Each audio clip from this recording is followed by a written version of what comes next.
Rivals Bettendorf and Pleasant Valley playing for the second time this season, and the Spartans start hot. Hand off to Case and Neely, knocking down the three, and it's 7-0. Next, PV will skip it to the corner.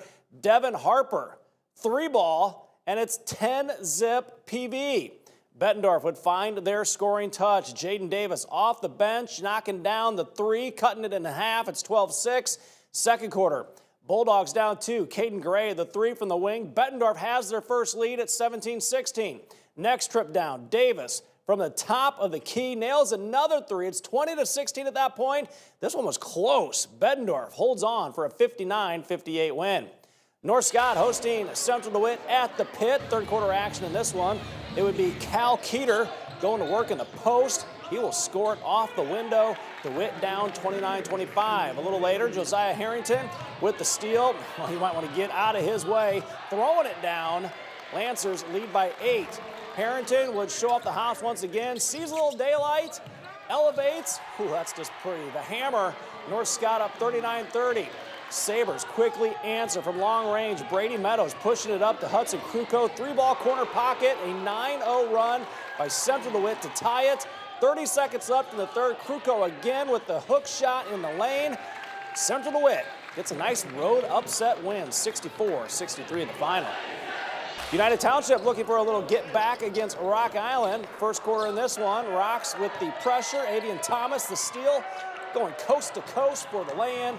3-2 Panthers. Rocks would come up with the loose ball again. Lawson Zulu, the long pass to Devin Marshall for the bucket. It's 6-4 UT.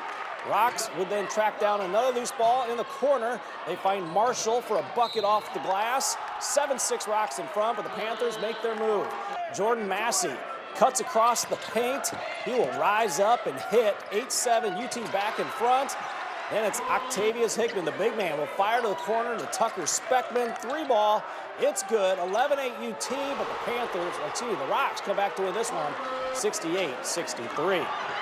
Central DeWitt has already wrapped up the MAC title for the girls race, but they're still chasing perfection in the conference. The Sabres making the short trip south to play North Scott. Second quarter, Central DeWitt kicks it out to Emma Putnam splashing in the three. North Scott, that's actually a Sailor Venhorst connecting, and then it's Emma Putnam from three. 20-14 Sabres. Central DeWitt then goes on a run as Elena Dreckenmeyer finds Allie Moeller. And then Ava Putman. Kinley Burt with the bucket there.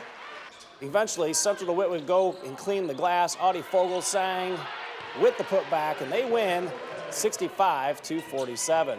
Rivalry game between the girls, Bettendorf and Pleasant Valley. Opening quarter, Bulldogs working inside. Olivia McCorkle catches, spins, and scores to tie it up at 2.